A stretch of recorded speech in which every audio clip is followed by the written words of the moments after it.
Hello दोस्तों, मैं Amit Kumar Tarak classes मुगराबाद Shahpur से। आज हम लोग समीक्षा अधिकारी और सहायक समीक्षा अधिकारी के बारे में जानेंगे।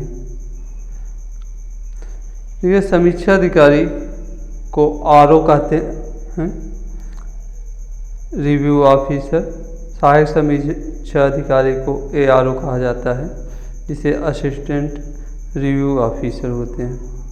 ठीक है। देखिए, समीक्षा अधिकारी के जो पेपर है ये उत्तर प्रदेश लोक सेवा आयोग द्वारा कराया जाता है। ये समीक्षा अधिकारी का पद लगभग लोअर पीसीएस के समतुल्य होता है।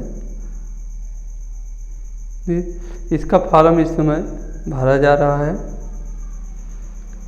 ये 9 अक्टूबर 2023 से भरा जा रहा है और 9 नवंबर 2023 तक भरा जाएगा। लेकिन इसका फॉर्म भरने से पहले आपको लोक सेवा आयोग की वेबसाइट, उत्तर प्रदेश लोक सेवा आयोग की वेबसाइट पर ओटीआर होना चाहिए, वन टाइम रजिस्ट्रेशन। ओटीआर होने पर आप एक ओटीआर नंबर मिलता है। उसी नंबर को जब फार्म कोई भी जाए, पीसीएस का हो, चाहे लोअर पीसीएस का हो, चाहे समीक्षा अधिकारी का हो, हाँ, आपको वो ओटीआर नंबर आप जब भरेंगे तो आपका पूरा बायोडाटा वहाँ से उठा लिया जाएगा। आपको भरने की ज़रूरत नहीं पड़ेगी और केवल फीस जमा करना होगा। थोड़ा एक्स्ट्रा जो भी जानकारी होगी उसे भरना होगा। आपका फॉर्म पूरा फिलअप हो जाएगा उसी ओटीआर के द्वारा। अगर देखा जाए तो फॉर्म की फीस अनारक्षित और आर्थिक रूप से कमज़ोर वर्गों के लिए और तथा पिछड़ा वर्गों के लिए 125 रुपये है और अनुसूचित जाति अनुसूचित जनजाति के लिए 65 रुपये है। दिव्यांगजन को लिए 25 रुपये है। भूतपूर्व सैनिकों के लिए भी 65 रुपये है। फीस लगभग सभी से पे कर सकते हैं और एक समीक्षा अधिकारी बनने का प्रयास कर सकते हैं। इसमें से अगर शैक्षिक योग्यता समीक्षा अधिकारी के लिए केवल आपको ग्रेजुएशन स्नातक होना चाहिए। स्नातक आप किसी भी स्ट्रीम से किए हों, चाहे आप बीएससी किए हों, चाहे बीए किए हों, चाहे बीकॉम किए हों, चाहे बीटेक किए हों, कोई 3 साल का स्नातक की डिग्री होनी चाहिए। स्नातक के समतुल्य जो भी डिग्री होगी मान्य होगी, चाहे वह प्राइवेट हो चाहे वह रेगुलर हो। बशर्ते अगर प्राइवेट है तो मान्यता प्राप्त विश्वविद्यालय से होनी चाहिए। और लेकिन सहायक समीक्षा अधिकारी का जो पोस्ट है उसमें क्या होगा कि आपको एक ओ लेवल का प्रमाण पत्र होना चाहिए। कंप्यूटर कोर्स होना चाहिए, इसके लिए अनिवार्य रहेगा। 1 वर्ष का कोई भी कंप्यूटर कोर्स, ये नहीं कि वो ही लेवल हो, बशर्ते वो मान्यता प्राप्त हो। और उसके बाद आपको हिंदी टंकण में न्यूनतम 25 शब्द प्रति मिनट की गति भी होनी अनिवार्य है सहायक समीक्षा अधिकारी के लिए। लेकिन ये समीक्षा अधिकारी के लिए ये कोई बाध्यता नहीं है।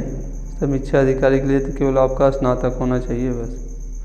सहायक समीक्षा अधिकारी का फॉर्म भरने के लिए ये तीनों बातें होनी चाहिए आपको। और हिंदी अंग्रेजी टाइपिंग कोई विशेष वो नहीं है।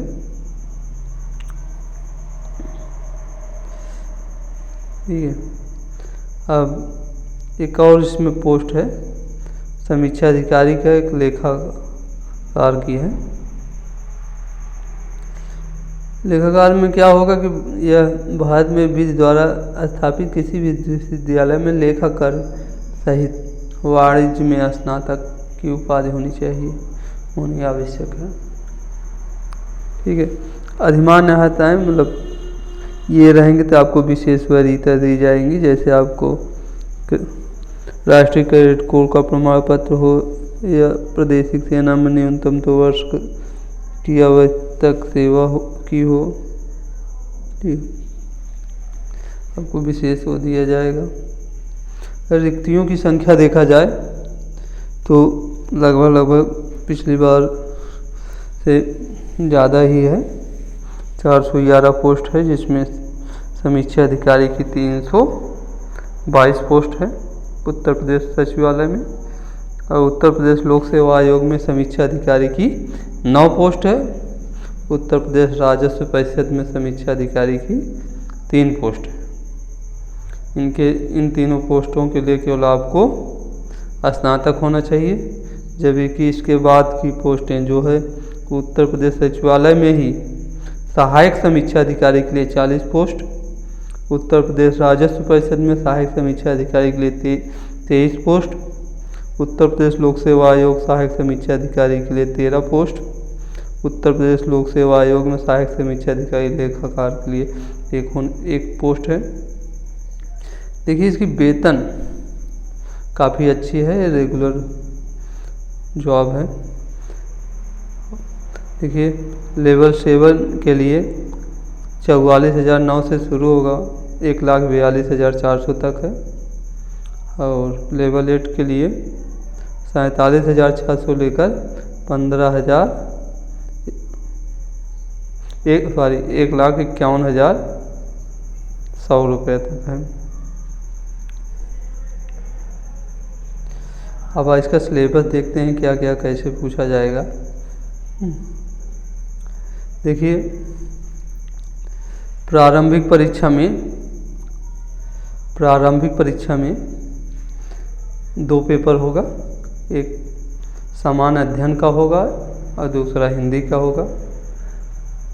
समान दोनों मिला के 200 नंबर का होगा, जिसमें से समान अध्ययन का 140 नंबर का होगा और 140 प्रश्न भी होंगे। ये समान अध्ययन का पेपर 2 घंटे का ही होगा, जिसमें से किन किन क्षेत्रों से क्वेश्चन उठाए जाएंगे। देखिए समान विज्ञान होगा, भारत का इतिहास होगा, भारतीय राष्ट्रीय आंदोलन होगा, भारतीय राजतंत्र, अर्थव्यवस्था एवं संस्कृति से क्वेश्चन पूछे जाएंगे। कल्चरल जो एक्टिविटी है, भारतीय कृषि, वाणिज्य एवं व्यापार से रहेगा, जनसंख्या, पर्यावरण एवं नगरीकरण, भारतीय परिप्रेक्ष्य में से क्वेश्चन आएगा। विश्व भूगोल और भारत का भूगोल और प्राकृतिक संसाधन से क्वेश्चन रहेगा। अधुनातन राष्ट्रीय तथा अंतर्राष्ट्रीय महत्वपूर्ण के घटनाक्रम से क्वेश्चन रहेंगे। समान बौद्धिक क्षमता लगभग 10वीं के स्तर के मैथ रहेगी। और उसके बाद विशेष बात क्या है, उत्तर प्रदेश की शिक्षा, संस्कृति, कृषि, उद्योग, व्यापार एवं रहन सहन और सामाजिक प्रथाओं के संबंध में विशिष्ट जानकारी आपको रखनी होगी। और इसके बाद दूसरी पाली में हिंदी का पेपर होगा, 1 घंटे का ही होगा और 60 प्रश्न रहेंगे, 60 नंबर के रहेंगे। 140 हो और 60 है, 200 नंबर का होगा। इसमें से 60 नंबर में 6 टॉपिक से 10 क्वेश्चन होंगे। विलोम शब्द 10 क्वेश्चन होंगे। वाक्य एवं वर्तनी शुद्धि 10 रहेंगे। अनेक शब्दों के एक शब्द बनाने के 10 रहेंगे। तत्सम तद्भव से 10 रहेंगे। विशेष और विशेषण से 10 रहेंगे। पर्यायवाची शब्द से 10 रहेंगे। कुल 200 अंक का प्रारंभिक परीक्षा होगी, जिसमें से आप लगभग हमारे हिसाब से 135-40 के आसपास रहने पर प्री क्वालिफाई कर जाएंगे। 40+ का टारगेट बना के तैयारी करिए प्री के लिए। जब प्री क्वालिफाई हो जाएंगे तभी आपको मेन परीक्षा देने को मिलेगी। प्री परीक्षा केवल आपको क्वालिफाइंग परीक्षा है, जो आपका बनेगा, जिसके मेरिट पर आपका सिलेक्शन होगा वह होगा मुख्य परीक्षा।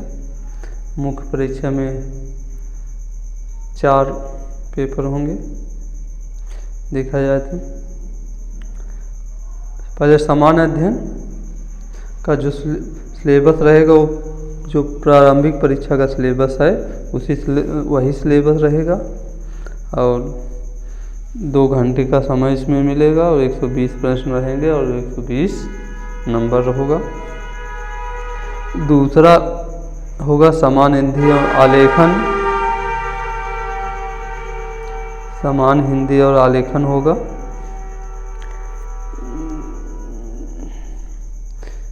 समान हिंदी और आलेखन का पेपर 2.5 घंटे का होगा और 100 नंबर का होगा, जिसमें दिए हुए गद्यांश का शीर्षक, सारांश और 3 रेखांकित अंशों की व्याख्या करनी होगी। किसी दिए हुए सरकारी पत्र का सारणी रूप में सार लिखना होगा। पत्राचार से संबंधित क्वेश्चन रहेंगे, जिसमें शासकीय तथा अर्धशासकीय पत्र रहेगा। कार्यालय आदेश ज्ञापन एवं परिपत्र से रहेगा। विज्ञप्ति, टिप्पणी एवं प्रतिवेदन एवं अनुस्मारक से रहेगा। पारिभाषिक शब्दावली, प्रशासनिक एवं वाणिज्यिक शब्दावली से रहेगा, जिसमें देखिए क्या होगा कि शब्दावली से अंग्रेजी से हिंदी बनाना होगा और हिंदी से अंग्रेजी बनाना होगा। मुहावरे तथा लोकोक्तियाँ होंगी। और विशेष बात इसमें क्या है, कंप्यूटर का ज्ञान भी होना चाहिए, जो 10 अंक का होगा।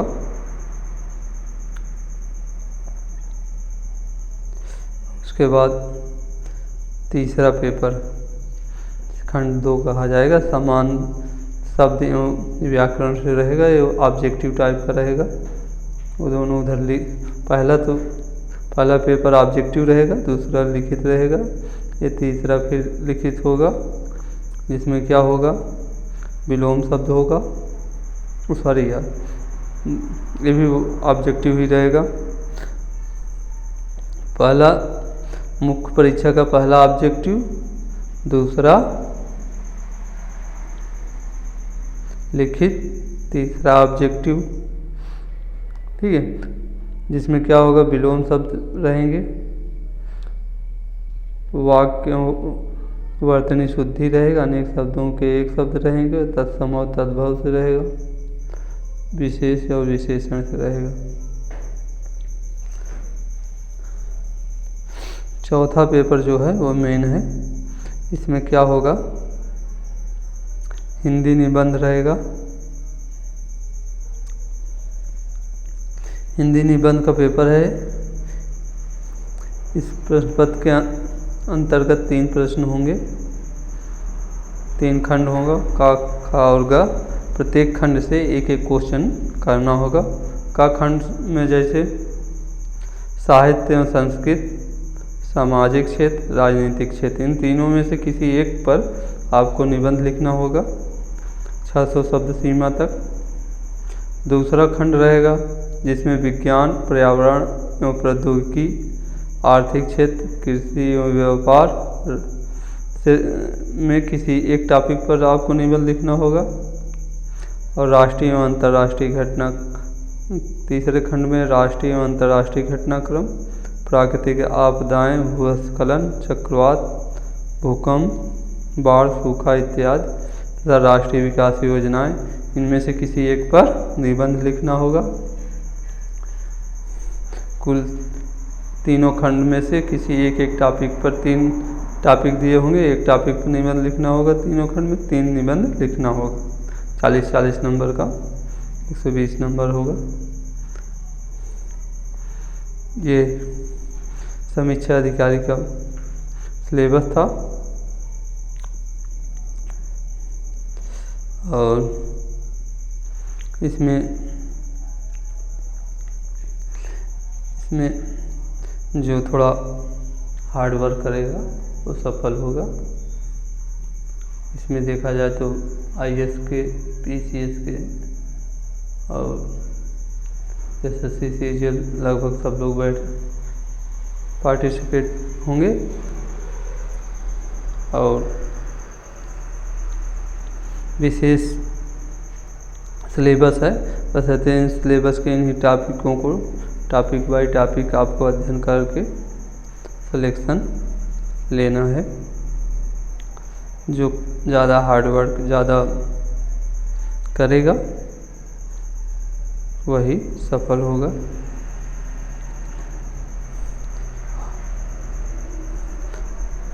ये सूचनाएं आपको अच्छी लगी हैं तो लाइक और सब्सक्राइब कीजिए। धन्यवाद।